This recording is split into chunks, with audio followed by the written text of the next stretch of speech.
He didn't belong. That was the unspoken message stitched into every glance as he settled into a seat near the front of the cabin, where the leather was smoother and the smiles came with conditions.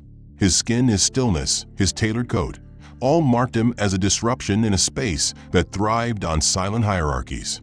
There was no scene, no raised voice, just a quiet presence that unsettled the air like a storm forming behind clear skies. Passengers exchanged glances sharp as whispers.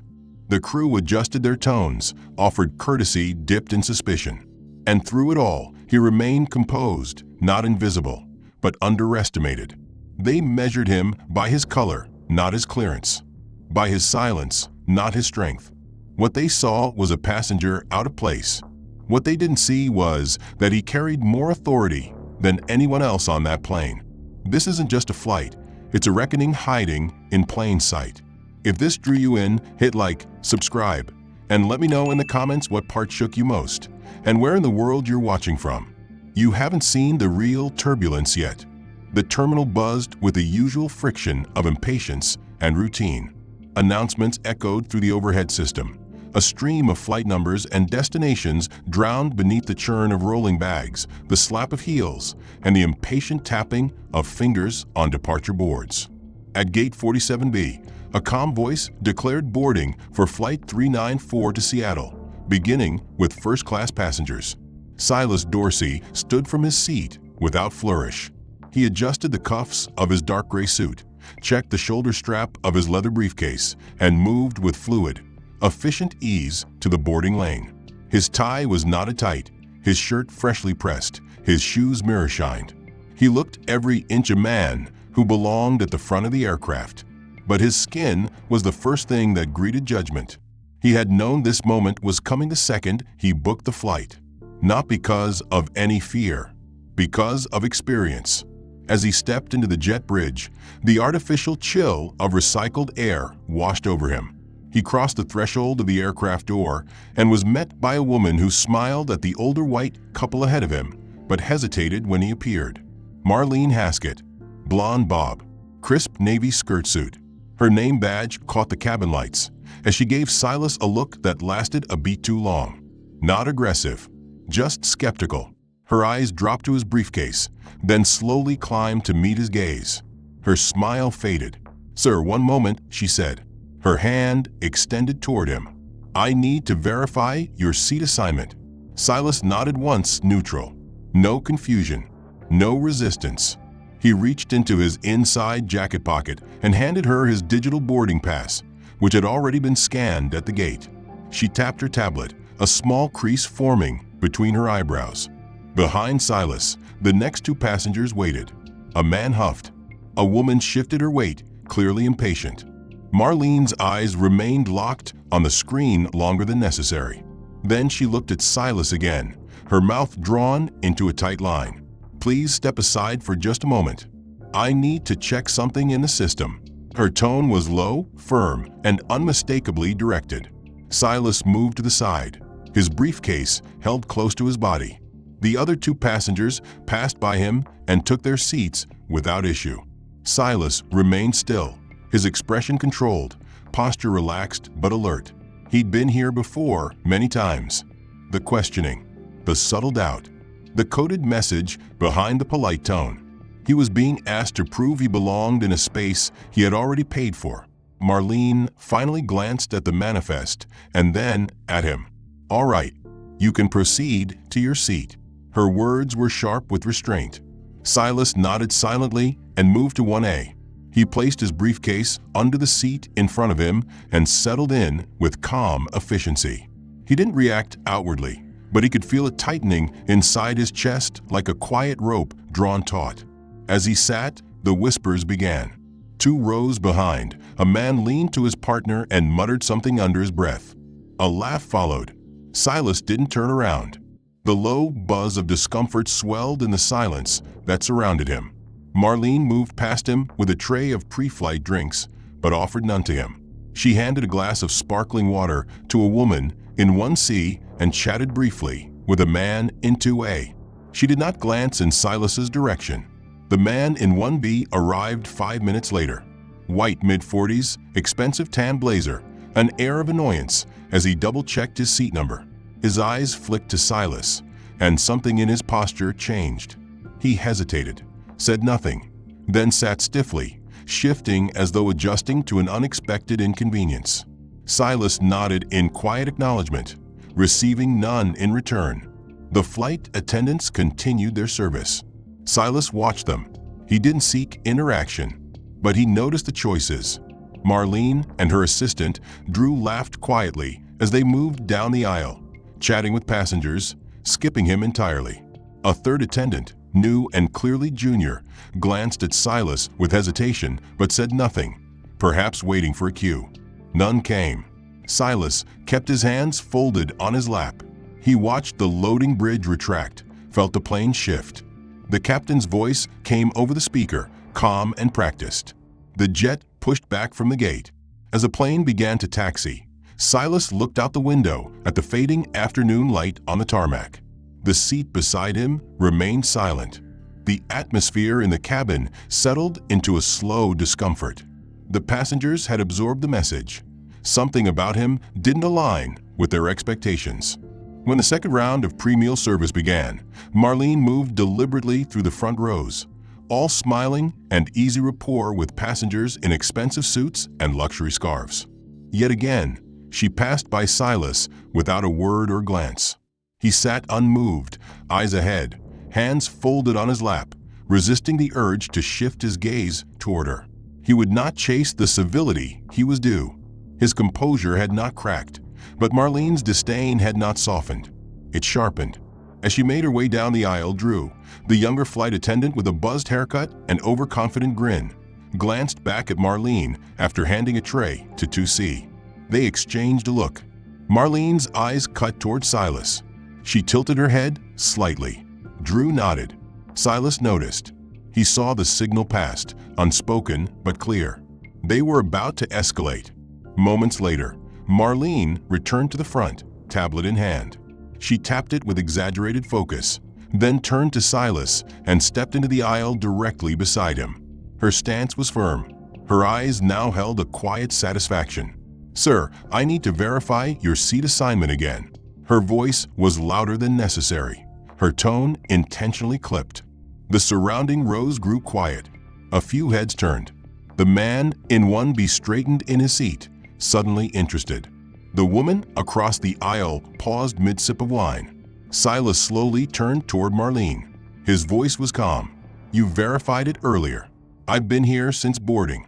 I haven't moved." Her face didn't change. "I need to see your boarding pass again." Her voice had grown louder, carrying down the aisle. Passengers too, even 3 rows behind them, began watching openly.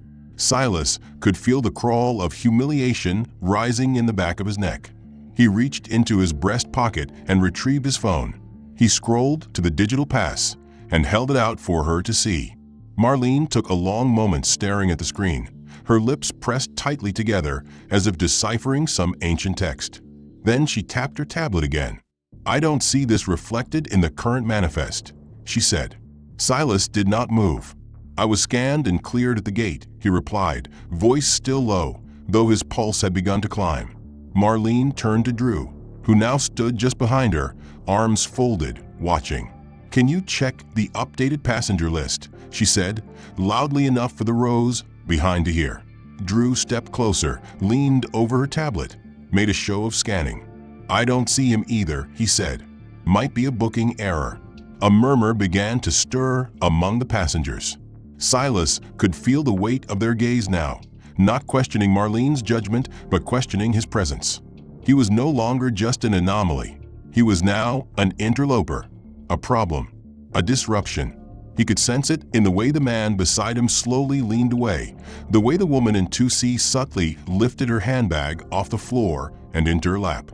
Marlene straightened and placed one hand on the edge of his seat. "I'm going to have to ask you to stand, sir. We'll try to sort this out. There may be another seat available for you."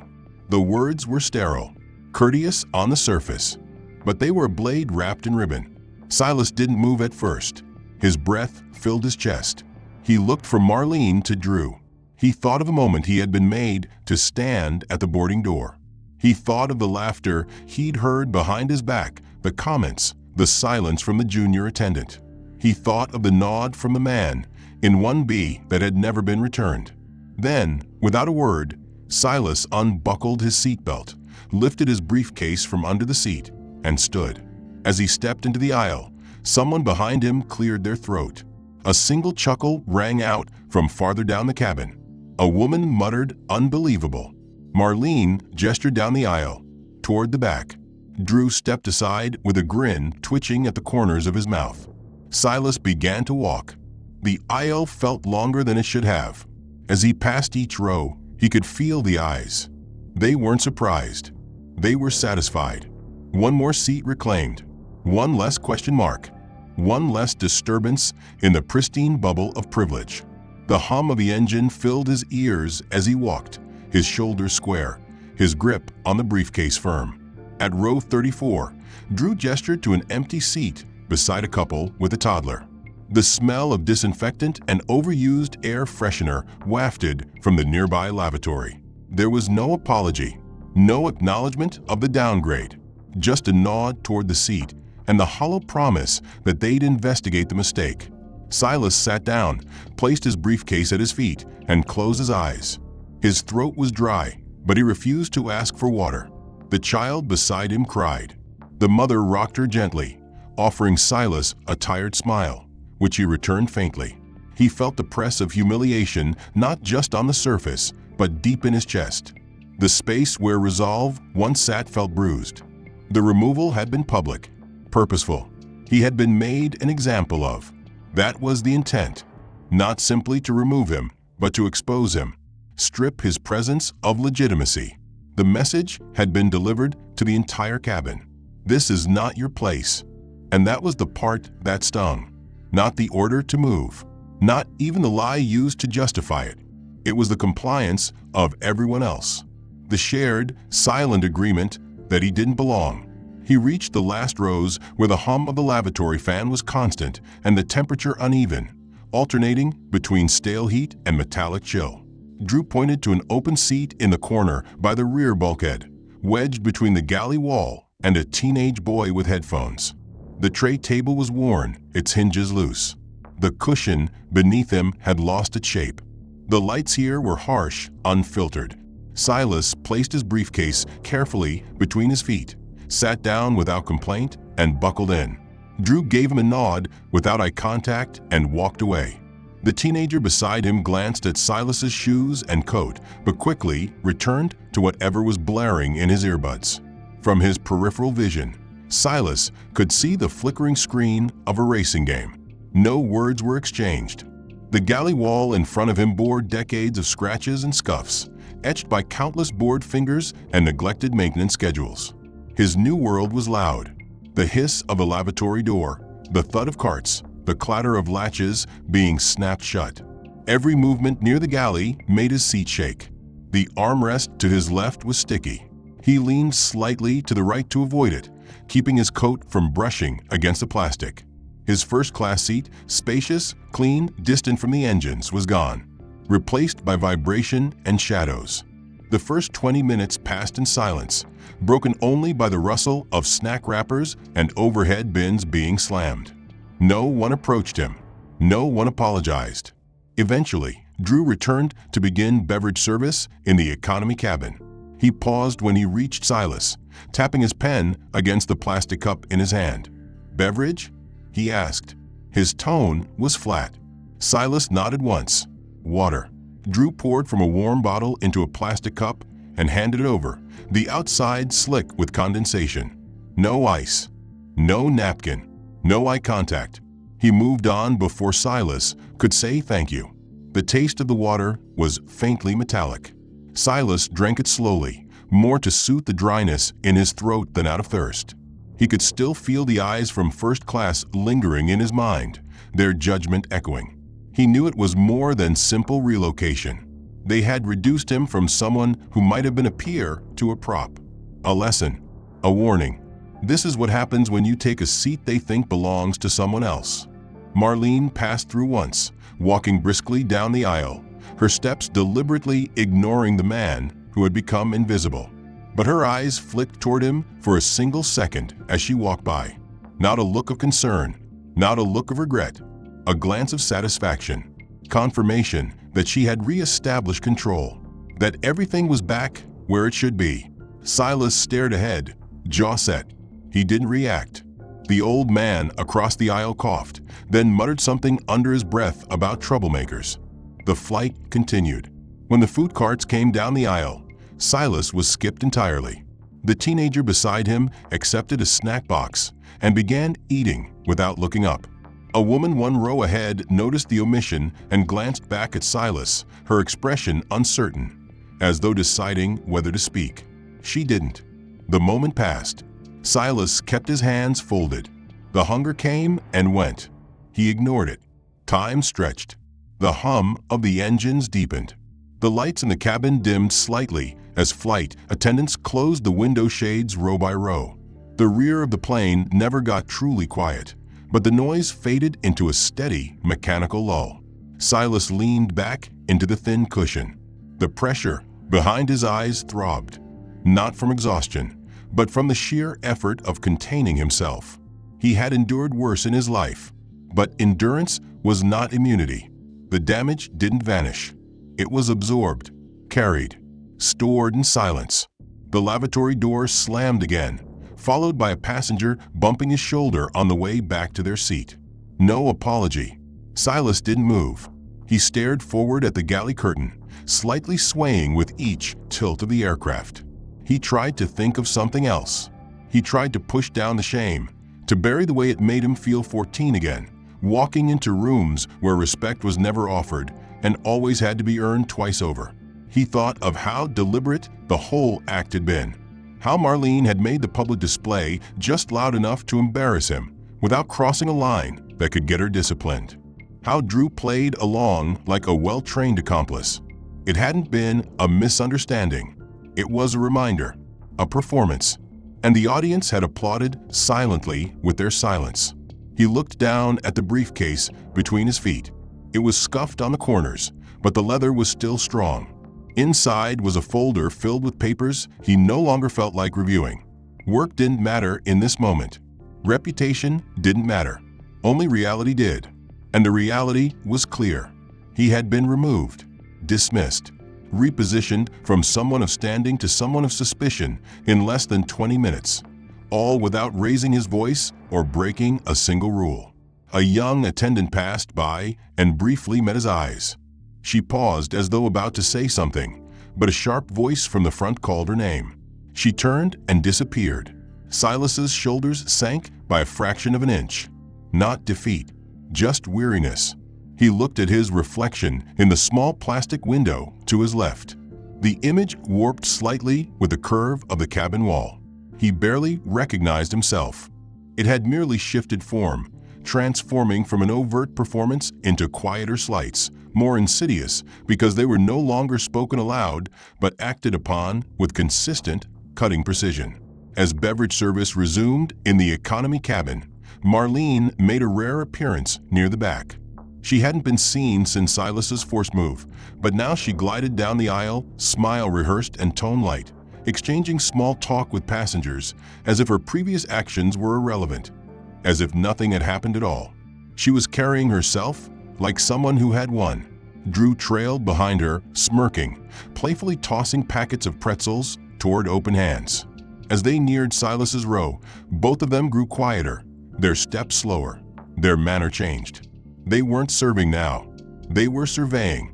Marlene's eyes locked on Silas's briefcase, the worn leather, the brass latch, the scuff near the base. It wasn't tattered, but it wasn't new either. It was functional, aged, and carried the kind of marks that came from actual work, not status symbols. She gave it a once-over and said nothing. Her silence was intentional. She leaned toward Drew and whispered something under her breath. Her expression didn't change, but her mouth twitched at the corners.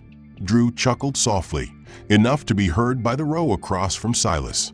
Silas didn't flinch, but he heard it. He felt it in his chest. It was the same tone he'd heard years ago in boardrooms and college seminars, in elevators and restaurants. The whispered amusement at someone who dared to be composed while being excluded. It was never direct. It never had to be. The contempt always came wrapped in innuendo and timing. They moved past his row, skipping him yet again. The boy with the earbuds beside him received his snack. The woman across the aisle received hers. When Silas looked up, expecting, hoping for a moment of acknowledgement, even just a glance, he got none. Only Marlene's back. Drew, now 5 rows ahead, glanced back briefly, smirked again, and turned. It was intentional. Every act of disregard was a stone laid carefully on the path of humiliation. Silas remained still. He adjusted his cuffs with slow, careful fingers, making sure the lines on his sleeves were straight, the folds crisp. But the truth sat quietly within him.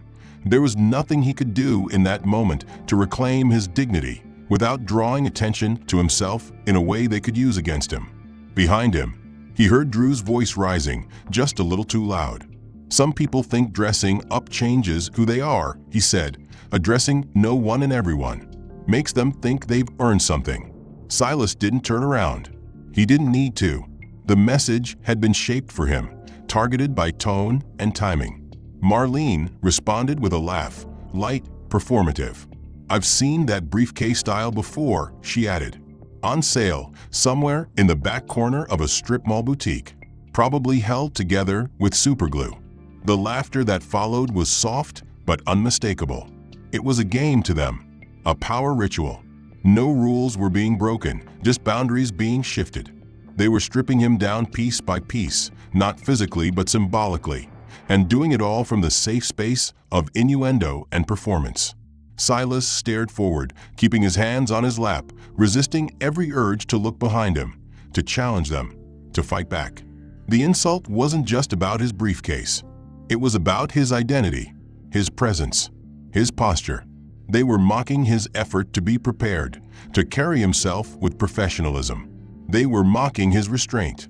In their eyes, his appearance wasn't a sign of preparation. It was an act of pretending, of aspiring beyond what they believed he was allowed. That belief, unspoken but firm, shaped every breath they took near him. When the next round of water service came through, Drew returned with a cup so warm it had started to sweat before it left the tray. He placed it on a napkin already soaked, intentionally so. He dropped it on the tray in front of Silas without a word. The condensation soaked through quickly, leaving a small puddle that spread toward the edge of the tray. Drew walked away, laughing at a joke shared with another passenger 2 rows ahead. Silas picked up the cup carefully, avoiding the soaked edge. He looked at it, then sipped slowly. The taste was bitter, not the water, the moment. Everything about it felt manufactured, planned. Each interaction scripted with care to push him toward breaking. The passenger in front of him reclined their seat abruptly, jostling Silas's tray. Some of the water spilled, hitting the hem of his pant leg. He inhaled, slow and deep, eyes narrowing just for a second. The tray table's edge was chipped. The hinge creaked. The lighting overhead buzzed slightly.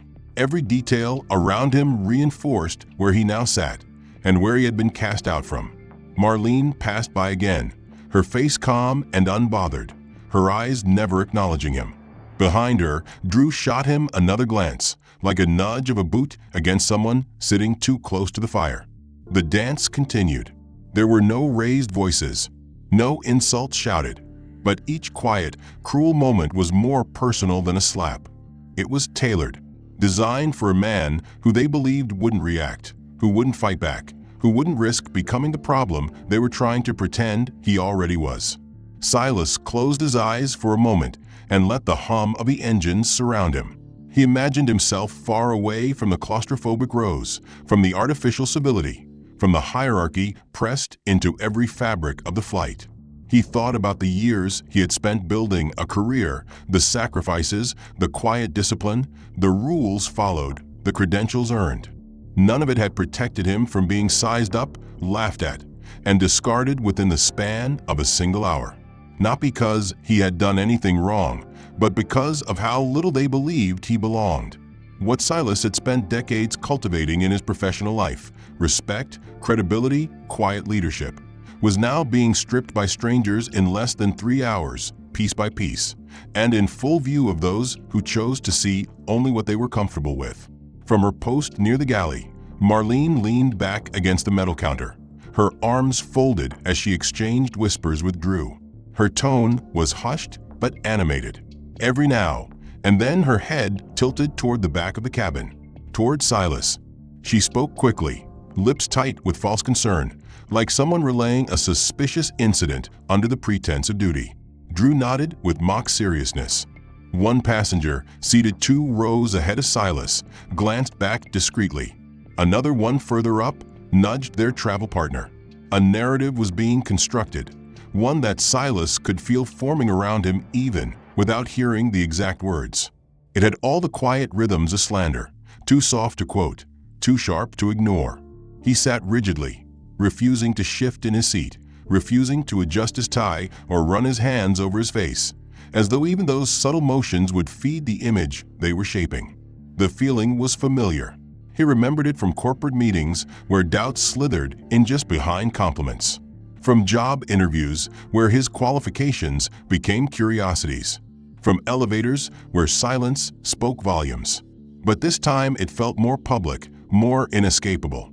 There was no door to exit, no office to retreat to, no superior to appeal to. Just rows of people overhearing, interpreting, absorbing pieces of a story spun without facts, but delivered with enough confidence to convince. At one point, Drew walked past his row and stopped just behind him. He bent down and whispered something to the passenger in 33D, pointing vaguely in Silas's direction as if sharing a concern. The passenger nodded, lips pressed thin. Silas turned slightly, but Drew was already gone. A woman sitting across the aisle gave him a tight smile that disappeared the moment he returned it. She leaned away toward the window. The oxygen in his space seemed to thin, not physically, but perceptually. The social air around him had been altered. He was no longer a man sitting quietly. He had become something else, a source of tension, a shadow of threat, and it was working. The more they hinted, the more others accepted it. Without explanation, without questions. Reputation, like fabric, frays faster under quiet pressure than under open attack. It wasn't about proving anything. It was about repetition, about watching what people believed when something was said twice, then again, then alluded to once more. Marlene passed by slowly again, pausing near a couple 2 rows ahead. She leaned in, whispered, then pulled back with a look of faint concern. The man she spoke to glanced back with narrowed eyes, then turned forward again. The web had widened. The audience had grown. Now people weren't just uncertain of Silas. They were suspicious of him. His silence now made him appear guilty, and his restraint looked like strategy. In their minds, absence of a smile became evidence of bad intent. Still he did not speak. Still he sat tall. But the pressure had intensified. He could feel it pressing on his chest like altitude. One flight attendant, not Marlene or Drew, appeared briefly with a clipboard. She checked something at the back, then looked at Silas for a second too long before turning and disappearing through the curtain separating the cabin sections. Silas didn't know what notes were being made, but he knew the signs. There was now a file being built in someone's mind, a perception layered like sediment. If anyone asked about him later, they would say he was cold, standoffish, uncooperative, difficult. And the worst part, they would believe it, not because they saw him act that way, but because someone had already told them it was true. The murmur of conversation had changed tone. Now it carried the cadence of avoidance. Passengers near him sat stiffer, spoke softer.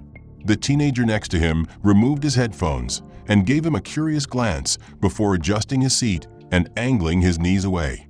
Not hostile, just cautious. That look hurt more than any insult. Silas didn't blame the boy. He blamed the air that had been poisoned around him. The worst of it came when Marlene made another announcement. It was brief, masked in procedural language. She reminded passengers to report anything suspicious to the crew, and that passenger safety was their highest priority. The words hung in the air with a sickly sweetness. She didn't name names. She didn't need to. Everyone knew who she was referring to. The message wasn't policy. It was placement. She was moving Silas in people's minds from passenger to potential. After the announcement, Silas noticed the shift in posture around him.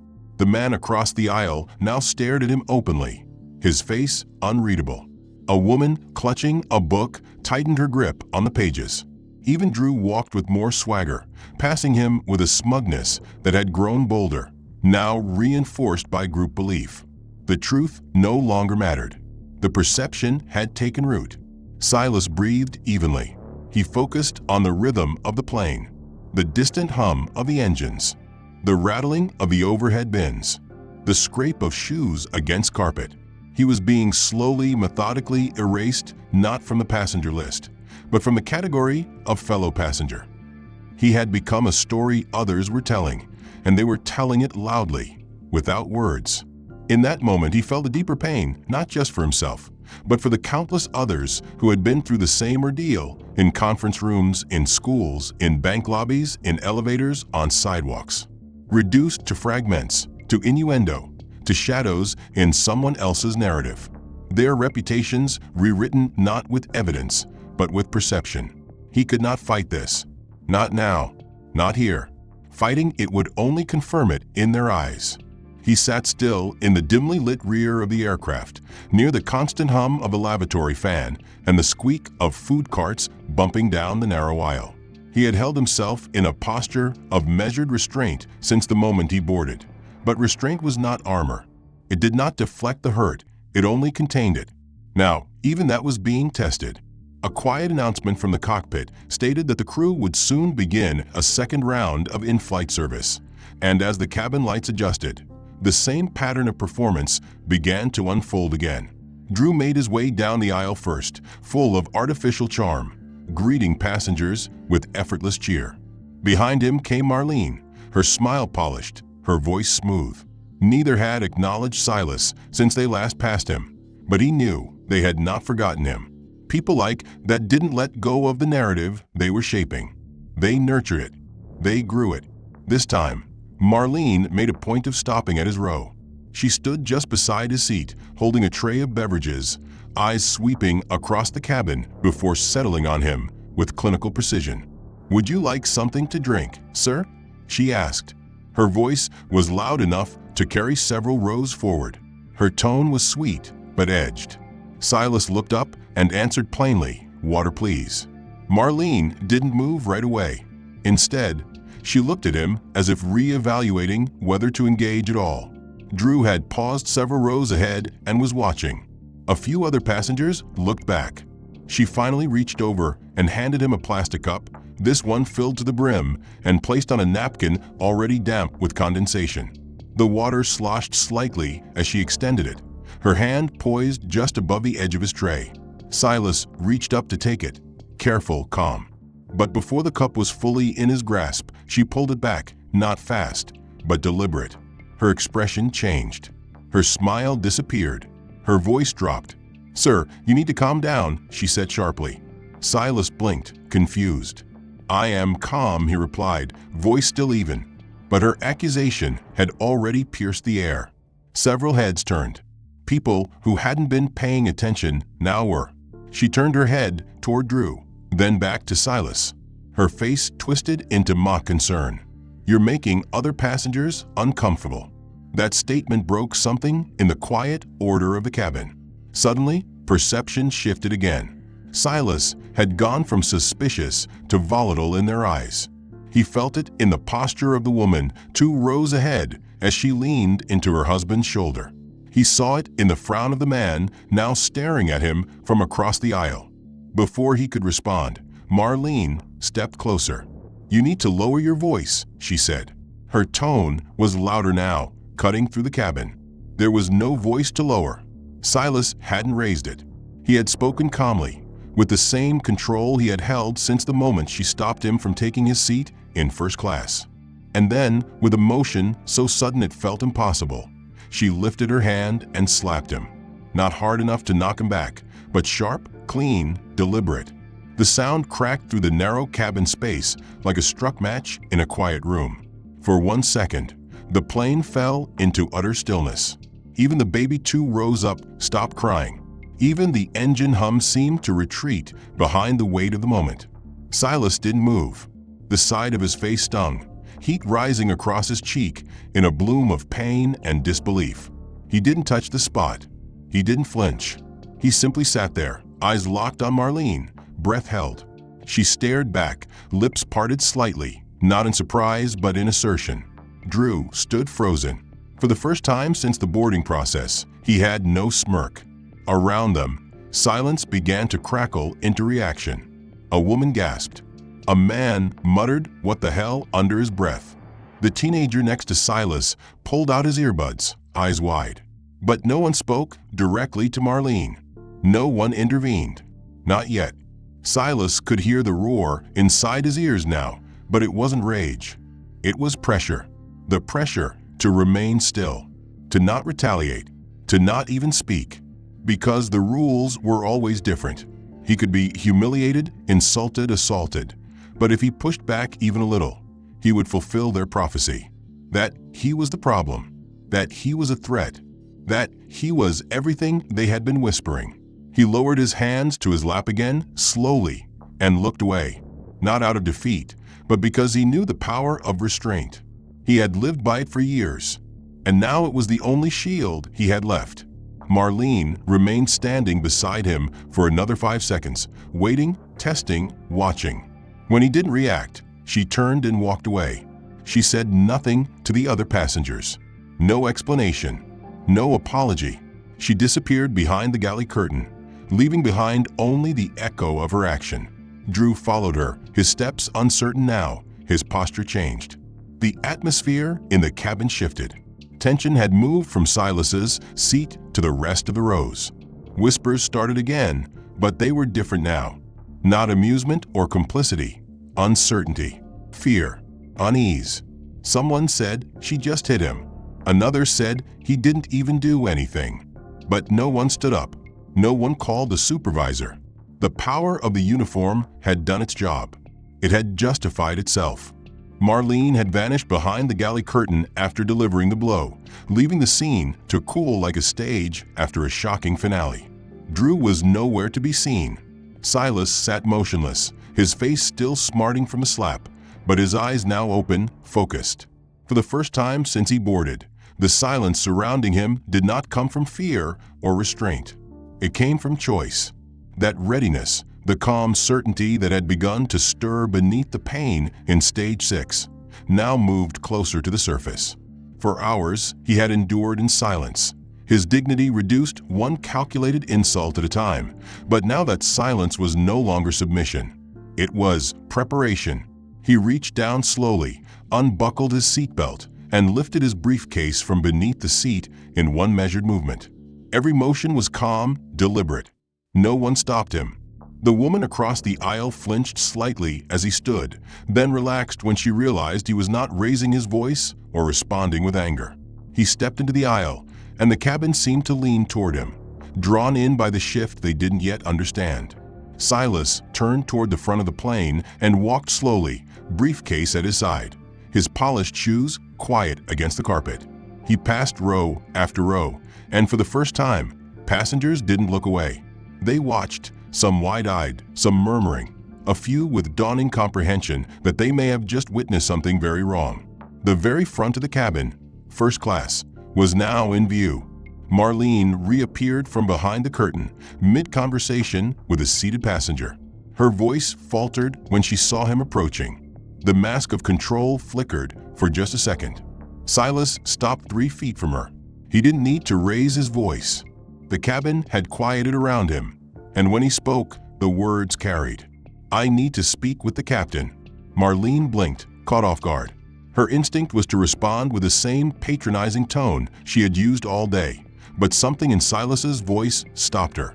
It was calm, but it had weight. Drew appeared from behind the beverage station, eyes narrowing, but he didn't speak. Marlene recovered. "I'm sorry, sir, but I'll need to know why. Standard procedure doesn't allow passengers to request contact with." She didn't finish the sentence. Silas opened his briefcase. From within it, he withdrew a leather folder, the kind used by federal officials, with a gold seal embossed at the center. He held it out, opened it to the identification page, and let her read. Her face drained. The badge said exactly what she hoped it wouldn't. Federal Aviation Administration, Compliance Division, Undercover Inspection Authority. The name on the ID was clear, Silas R. Dorsey. The photograph, sharp and formal, matched his face exactly. Marlene's mouth opened slightly. Drew leaned forward, trying to see. A woman in 2B gasped audibly. A man in 1C whispered "Holy hell" under his breath. Silas continued, voice low, unwavering. I have been assigned to conduct anonymous in-flight evaluations for personnel adherence to FAA Code of Conduct, crew treatment of passengers, and bias-related behavioral reports. My observations from this flight are extensive. I will need full cooperation from the captain and the crew from this point forward. No one moved. Marlene stood frozen. Drew's posture faltered. Around them, the silence of the cabin deepened into a collective reckoning. Passengers who had witnessed the slap now realized what they had seen was not just ugly, it was unlawful. Those who had dismissed his removal from first class now realized it was not a mistake. It had been abuse. Silas took one step forward, not threatening, but firm. I'll also require the crew manifest any recorded passenger complaints and confirmation that the in-flight video systems are functional. Marlene swallowed hard. Her voice cracked. I didn't know. Her sentence fell flat. Silas didn't acknowledge the apology. He turned to the seated passengers, his eyes calm, scanning those who had watched and said nothing. For hours, you believed what you were told to believe. You saw someone treated differently and you accepted it because it was easier than questioning it. The plane was absolutely still. No one touched a phone. No one moved a drink. The shame in the air was suffocating. Silas continued walking forward toward the cockpit, and one of the flight attendants opened the door with trembling hands after calling ahead. Inside, the captain stood waiting, confusion across his face. "Sir?" he asked. Silas showed his credentials again. "I'll debrief you once we land," he said. "For now, please return me to my originally assigned seat and ensure that the crew understands the immediate implications of this incident." The captain nodded, clearly aware that the situation had escalated far beyond a routine flight. Silas turned, walked back into first class, and took seat 1A once more. This time, no one looked at him with suspicion. No one whispered. The passengers in front of him sat straighter, awkward. Some turned away, unable to meet his eyes. The man in 1B, who had refused to return his polite nod earlier, now sat with his hands tightly folded, staring ahead like a schoolboy waiting to be reprimanded. Silas Dorsey sat in seat 1A once again, the same seat he had been forced from at the beginning of the flight, only now the dynamic was irreversibly altered. He didn't gloat. He didn't smile. He simply sat with quiet dignity, his expression unreadable, but his presence undeniable. Across the aisle, the man in 1B sat stiffly, his hands clenched between his knees. A woman one row back whispered to her partner, her voice tense with guilt. The mood had shifted from superiority to shame, from scorn to silence. And none of it came from confrontation. It came from truth, finally laid bare, without anger, without spectacle. Just the steady force of reality meeting arrogance. Marlene reappeared at the front of the cabin, her face now pale, her shoulders no longer squared with power. Her blouse, once pristine and commanding, now looked rumpled under the weight of her unease. She approached Silas slowly, her tablet held loosely in her hand like a shield she no longer believed in. She opened her mouth to speak, but hesitated. Words had served her well all flight, accusations, denials, lies. But now she seemed unsure which ones would matter, or if any would. Silas didn't look at her. He kept his eyes on the seat back in front of him. After several seconds, Marlene managed a sentence, her voice tight. "Is there anything I can do to make you more comfortable?" It was a weak offering, too late and too shallow. Silas responded without looking up. "Not right now." His tone was flat, his words few, but the impact was immediate. Marlene nodded stiffly and stepped away, disappearing behind the curtain again, leaving Drew alone in the aisle. Drew had lost his grin. He looked less like a man in control and more like a boy caught cheating on an exam, unsure what would happen next. Silas opened his briefcase again, this time removing a small notebook and pen. He began writing calmly, precisely. Not furiously, not dramatically, just steady notes. Drew watched, his lips parted slightly as if wanting to speak, then thought better of it. He moved on, offering drinks down the aisle in silence, his voice tight, his eyes darting back toward 1A at regular intervals.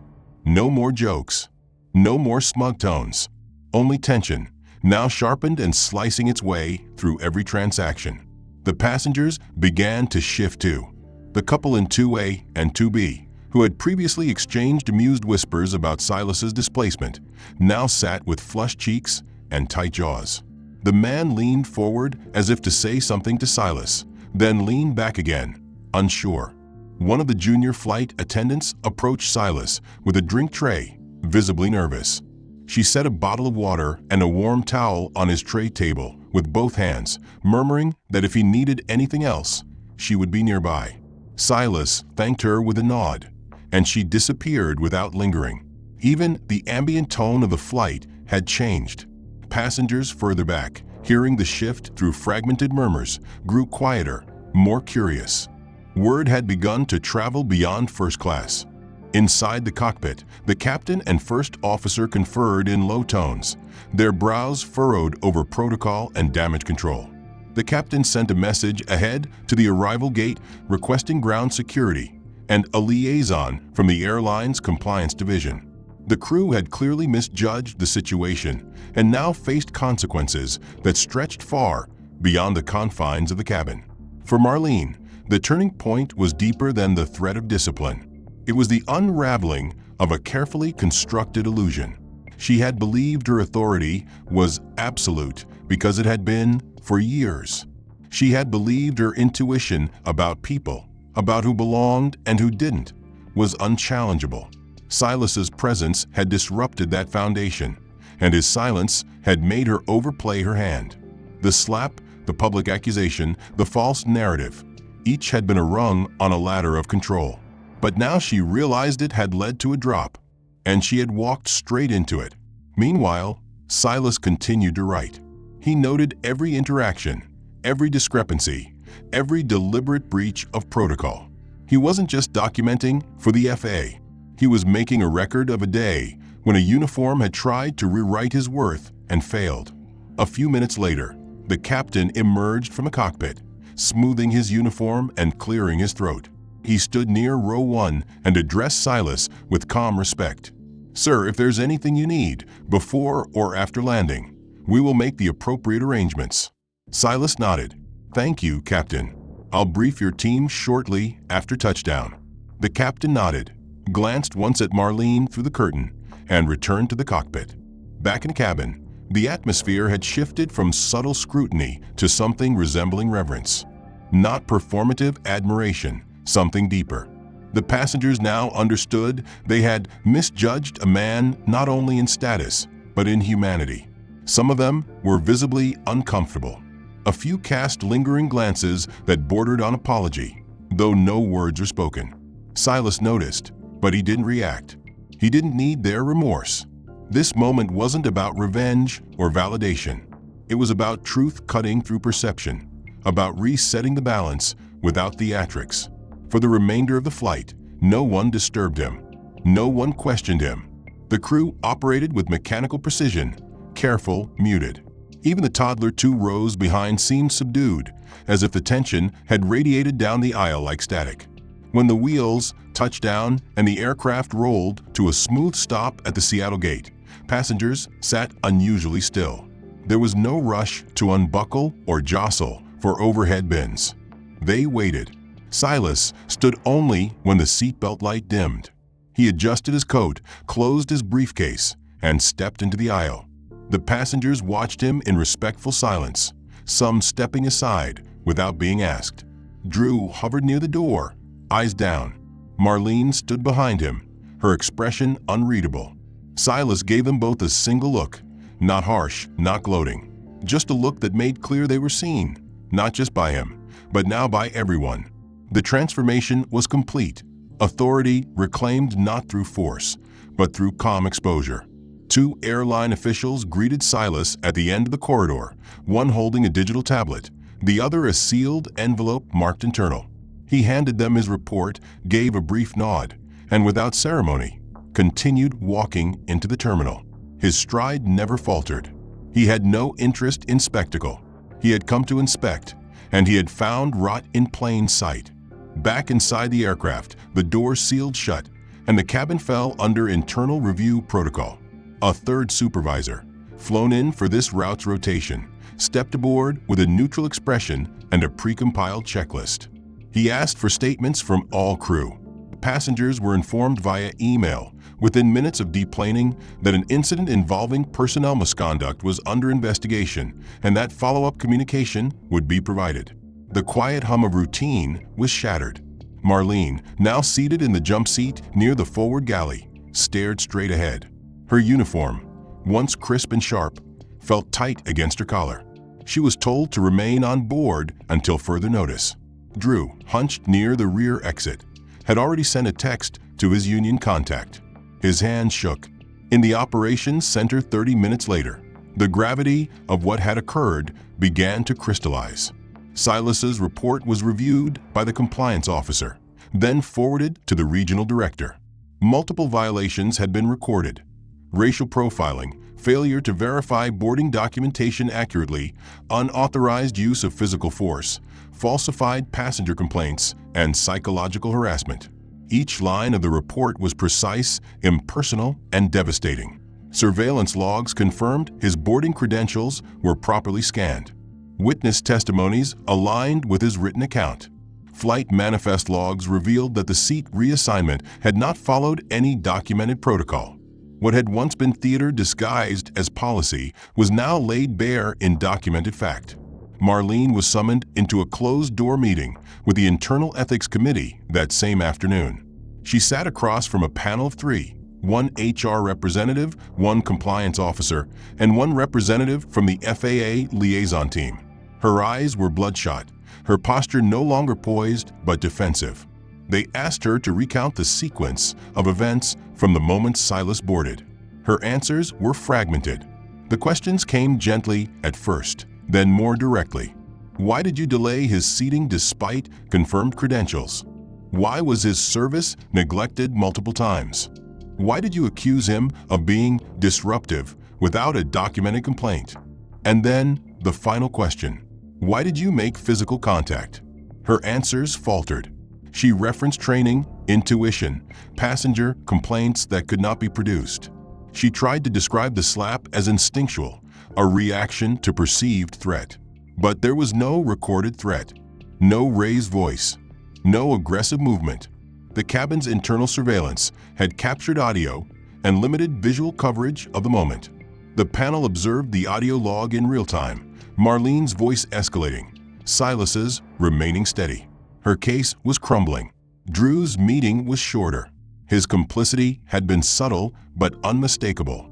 Laughter, corroboration of false statements, negligent service behavior, and most damaging of all, participating in the undermining of a federal inspector while on duty. His union representative remained present but silent for most of the session. By the end of the hour, Drew was informed that he would be placed on immediate suspension pending final review. He requested to speak but was denied further comment. The formal write-up from the FAA arrived within the next 48 hours. It outlined in clear language the chain of failures that had occurred on Flight 9801 and the systemic implications it uncovered. Not only had the lead flight attendant engaged in discriminatory and hostile conduct, but the crew had enabled and protected it through silence and participation. The airline was given 15 business days to submit a corrective action plan or face federal sanctions, including possible license suspension for involved personnel and mandated cultural competency retraining for all customer-facing employees. Within a week, Marlene received notice of her termination. The letter cited multiple violations of FAA regulations and failure to uphold the airline's code of conduct. Her pension benefits were frozen pending review of misconduct claims. Drew's suspension was converted to an indefinite administrative leave. He was barred from working on any commercial flight pending the outcome of an industry ethics review. He began searching for work outside aviation. The airline issued a public statement acknowledging the incident and announcing a comprehensive review of its training and internal reporting systems. The media caught wind of the story, and though Silas's name was never disclosed, the report of an undercover inspector facing discrimination drew national attention. Articles circulated, think pieces emerged. Interviews with former flight staff exposed a pattern of unchecked bias hiding behind customer service protocols. Silas received a formal apology from the airline's executive board in a private meeting. He accepted it with professional composure. He didn't seek compensation. He didn't give interviews. His mission had always been about accountability, not attention. His full report was published internally within the FAA's oversight branch and distributed to training academies nationwide as a case study in procedural failure and prejudice. But the reckoning wasn't confined to Marlene and Drew. The silence of the other crew members, the passive compliance of the passengers, even the hesitation of the captain, all of it was called into question. Not officially, but inside heads, inside hearts. The incident had become a mirror, one that revealed not just what had happened, but what had been allowed to happen by those who watched and chose not to act. That discomfort rippled across conversations, across boardrooms, across training simulators, where new recruits were now taught to see beyond uniforms and assumptions. 2 months had passed since the flight that changed the course of several lives. The story had faded from the news cycle, overtaken by louder headlines, political drama, and celebrity scandal. But beneath the surface, the echoes of what happened aboard Flight 9801 continued to ripple quietly and deeply through the airline industry. The FAA's compliance division reported a noticeable spike in whistleblower reports, many from junior crew members who previously feared speaking up. Internal training modules across 3 major carriers were rewritten using the anonymous case file submitted by Inspector Silas Dorsey. Terms like implicit bias and procedural injustice were no longer buried beneath customer service platitudes, but placed at the front of onboarding materials. The message was becoming harder to ignore. What happened that day had not been a misunderstanding. It had been a reflection of systems, of power, of prejudice dressed in protocol.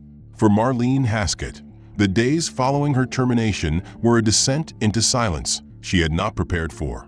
The woman who once commanded aisles with a raised eyebrow and clipped tone now sat alone in a small apartment on the outskirts of Tacoma, her uniform sealed in a box she no longer opened.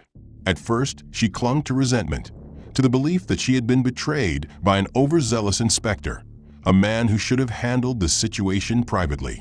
But as days turned into weeks, and no one from her former team reached out, and the union representative stopped returning her calls, the clarity began to seep in. She replayed the flight over and over in her mind. The moment she made Silas wait in the aisle, the pointed comments, the slap she couldn't justify. Each memory no longer came with the old confidence, but with a growing discomfort. She started writing, not for defense, but for understanding. Notebooks filled slowly with fragments, passenger reactions she ignored, comments she made that now felt cruel even in her own voice. The shame that had once been foreign now sat beside her daily, not crushing, but instructive. She began attending community forums under a different name, listening to stories from people she once would have dismissed as exaggerations. Slowly, painfully, she began to learn. Drew tried to move on faster. He applied for customer service roles at logistics companies, low-level shipping operations, even car rental agencies. But the background checks always brought questions. And though he hadn't been the face of the incident, his name appeared in enough reports to mark him. The denial letters stacked up. One evening, while half-heartedly scrolling job listings, he stumbled on a virtual panel hosted by a civil rights organization discussing workplace accountability.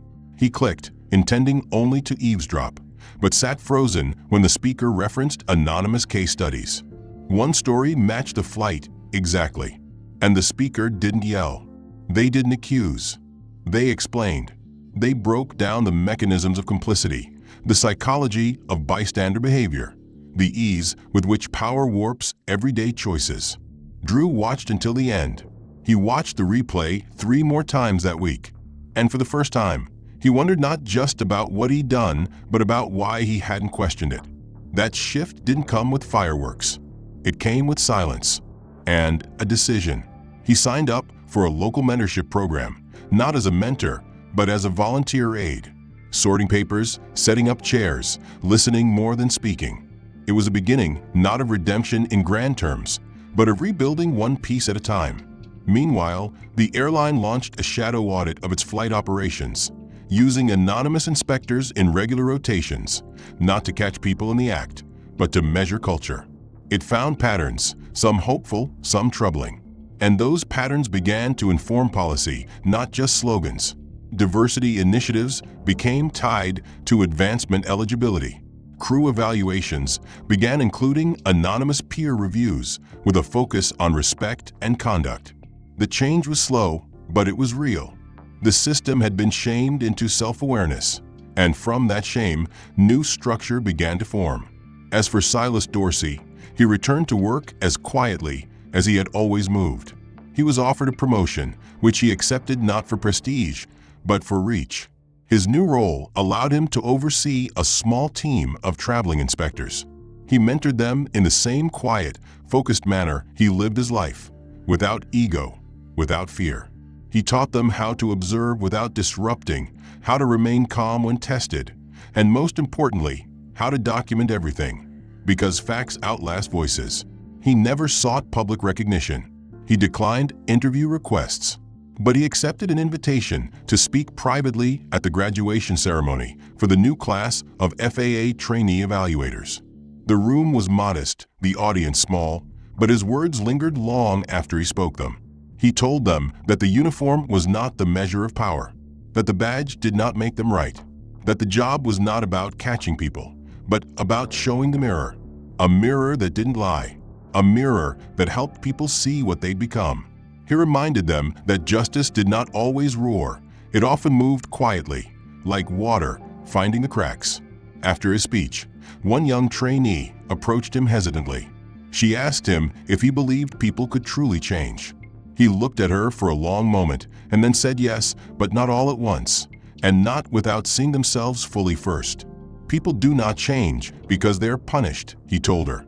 They change because something finally reaches the part of them that forgot how to feel. And then he walked away, leaving behind a lesson that would echo in the work of each inspector who came after him. In the quiet corridors of policy, in crew lounges where old jokes were no longer welcome, in staff meetings where language was being reshaped, the aftermath of that one flight continued to pulse. Not with outrage, but with resolve. The slap that once symbolized unchecked power had now become the symbol of a turning point. And in the eyes of those who once looked away, there was now a hesitation, a pause before judgment, a question asked rather than assumed. The world had not been transformed overnight, but something had shifted. The silence had been broken, the truth had spoken, and justice, steady and unshaken, had reminded them all that it does not need an audience to endure. The end. If you found this story powerful or thought-provoking, go ahead and give it a like and consider subscribing for more narratives like this, gripping, cinematic, and grounded in deeper themes of justice and humanity. I'd love to hear what you think about the plot so far. What was the most surprising moment for you? Which character stood out the most, and why? Also, let me know in the comments where you're watching or reading from. Your thoughts and support help shape the next chapters.